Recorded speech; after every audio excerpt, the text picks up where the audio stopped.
Good morning.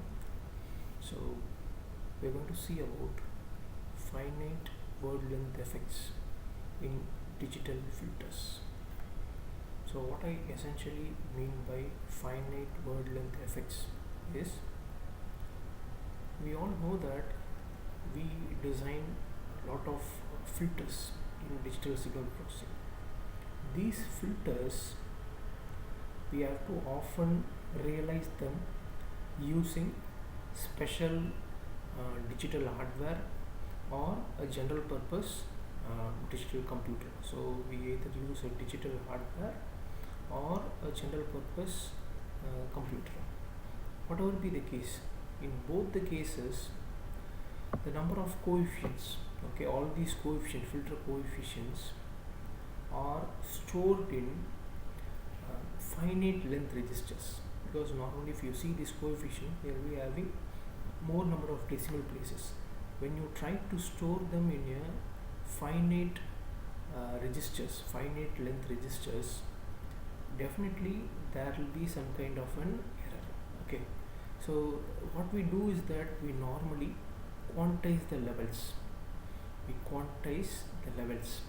Whenever we quantize the levels, the normal ways of quantizing is, one is truncation, second one is rounding. So whenever you take any form of quantization, definitely there will be some kind of an error in compared with the actual one. Okay, so this is what we discussed in finite word length effects. Now there are three types of errors that mainly occurs. The first error is input quantization error. So we'll see this in detail, what I mean by input quantization error. We know that in our normal thing, okay, we'll have we'll give an input, we'll take it to a sampler, okay, and after it is sampled, say this is your x of t. After sampling, this will become x of nt, because t is the sampling time. You take the samples. Then the sampler is actually passing through a output of a sample passes through a quantizer, where you fix different levels. Okay, this is what normally we create. This is a quantized level. Okay, but the fact to be remembered here is, so the xq of n is not almost equal to x of n. Okay, if t is sampling time is taken as 1, okay, so there is always a change. This change is called as an error. Okay, so this error we have to quantify.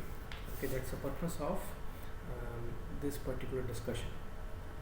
So in DSP, we can often visualize our quantization noise as an additive noise, additive signal. Okay, so we visualize the thing as a, okay, so I'll redraw the signal. This is my sampler, x of t. This is my, that is, our aim is to reduce the effect. Okay, so x of n or nt. Okay, so I'll just put some, this is the error due to quantization. Okay, so we try to quantify this error. We want to quantify this error. So how to do it? Okay, so for this we use a term called steady state noise. Why we are interested in a steady state noise? Steady state noise actually tells you about the long term effect of noise. What is the long term effect of noise? Okay, long term effect of noise. Okay, it actually tells you how much distortion or uncertainty is present. How many distortion or uncertainty is present due to quantization, particularly due to quantization. Okay, so that's what we are interested in. So in order to measure steady state noise, the tool we are going to use is nothing but noise power. The noise power you have to measure, or the noise power is usually expressed as variance. the noise power is usually expressed as variance. Okay, so we're going to find the variance. Okay, variance of the error. So variance of the error, so again for input side, okay, steady state noise power, steady state noise power due to input quantization is given by sigma small e square is equal to 2 power minus 2b by 12, where b is the number of bits. It's usually number of bits plus 1 bit is included for the sign bit.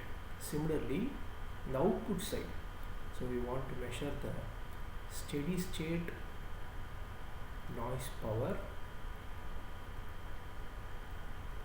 due to output quantization.